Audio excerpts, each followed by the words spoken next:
共有10。你的攻击根本伤不大。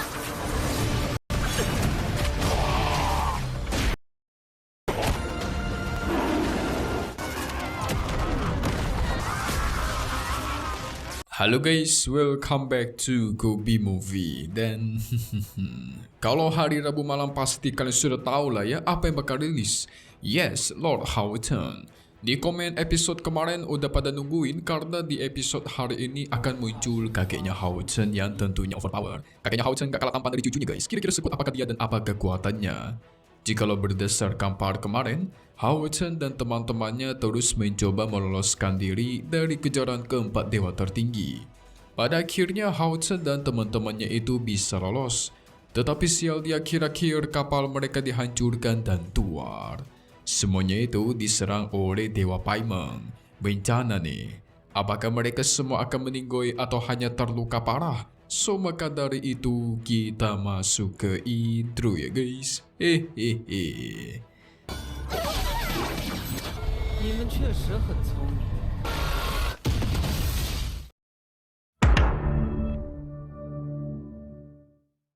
Setelah menyerah Houghton, Paimon dipanggil untuk dimintai penjelasan oleh Kaisar Iblis Feng Xiu. Karena si Paimon yang awalnya berada di dekat perbatasan iblis dan manusia, tapi tiba-tiba dia pergi ke pegunungan iblis guys. Nah di sini Paimon menjelaskan alasan dia menunggu di pegunungan iblis untuk membantai si Houghton. Dan buktinya dia berhasil.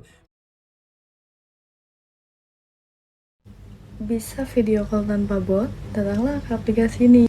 Tidak usah mengisi data atau menghancurkan kapalnya sekaligus menghabisi semua timnya Houghton. Tentu mendengar itu Kaisar Iblis Feng Xiu beserta kedua saudaranya itu kaget. Paimon yang merasa senang karena berhasil. Tetapi reaksinya itu malah sebaliknya guys. Di mana Kaisar Iblis Feng Xiu malah kelihatan murka, membuat Paimon itu mencekik dirinya sendiri dengan kekuatannya. Untungnya sang kaisar masih bisa ditenangkan. Kaisar Feng Xiu mengusir Paimon dan tidak boleh muncul lagi di hadapannya. Loh ini kenapa nih guys?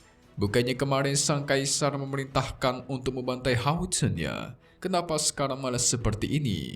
Dia pun menyuruh Wasake untuk membuat prediksi terkait Austin Griffin dan tidak boleh salah sama sekali. Ini jadi agak sedikit membingungkan ya guys. Jadi apa maunya si Kaisar Iblis Feng Xiu nih?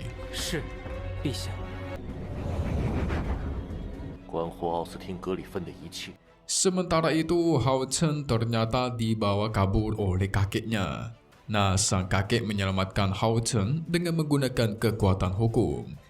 Jadi seakan-akan dia membuat ilusi untuk si Paimon. Yang Paimon serang itu bukanlah Houghton yang asli, melainkan cuma ilusi guys. Itu kuat sekali. Tapi di sini posisinya Houghton masih tidak mengenali kalau dia itu adalah kakeknya. Namun di sisi lain dia merasa kakeknya ini memiliki aura yang mirip dengan ayahnya guys. Masih nggak sadar ya guys. Houghton juga diberikan tanda formasi. Selama ada formasi itu, maka para iblis tidak akan bisa mendeteksi nafasnya. Sementara itu di perbatasan iblis dan manusia, sudah terjadi perang besar di sana guys. Pasukan besar dikirimkan oleh keempat dewa iblis. Jadi mereka berempat tidak ingin kehilangan kesempatan untuk menghancurkan perbatasan pengusiran iblis milik ras manusia. Supaya tentu mereka mendapatkan penghargaan dan hadiah dari Sang Mulia Kaisar Iblis Feng Xiu.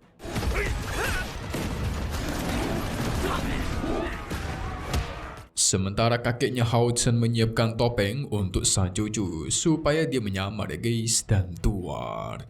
Muncullah petir-petir dari atas langit yang sangat kuat. Yes, itu adalah tindakan dari sang kakek. Dia menggunakan palu super besar yang penuh akan kekuatan petir.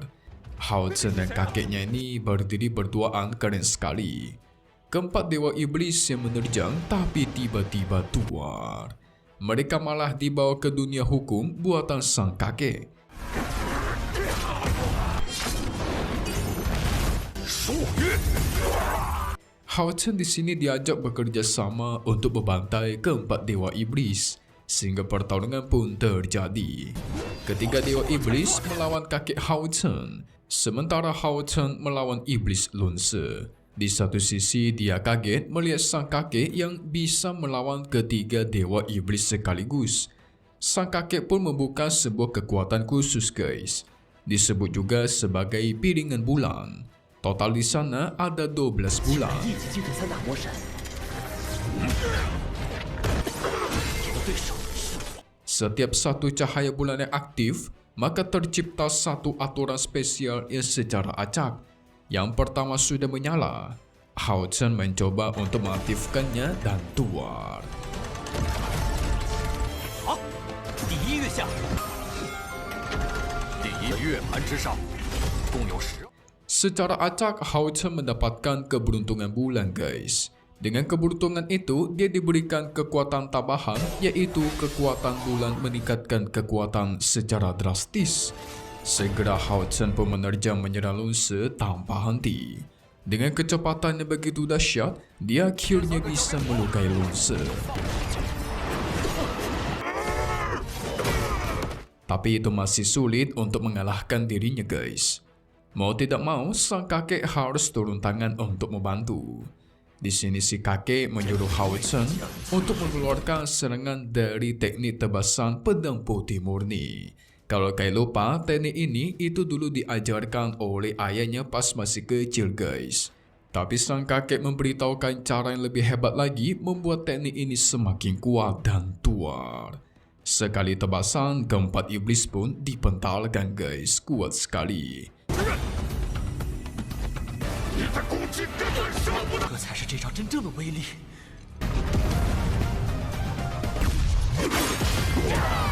Tetapi masih jauh dari kata selesai.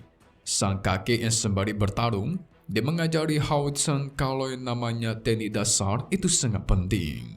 Pada akhirnya, cahaya bulan kedua pun aktif. Segera Hao Chen secara acak mengambil peluang tersebut dan tuar. Lagi-lagi, Hao Chen mendapatkan keberuntungan bulan, yaitu mendapatkan kekuatan yang meningkatkan fisiknya itu sampai setara dengan musuh. Wah, mantap banget nih. Sekarang dia bisa menyerang Lun Se sampai terpental jauh guys. 大泽超群， Tentu ini sangat aneh bagi para dewa iblis. Padahal kalau secara ranah itu mereka berbeda jauh. Tapi kok Hao Chen bisa mengimbangi mereka ya? Saking murkanya kekuatan bertubi-tubi pun dilancarkan. Tetapi semuanya bisa ditahan oleh Hao Chen cuma dengan satu tebasan. Kuat sekali. Lun Se kembali dipentalkan untuk kedua kalinya. 看我的！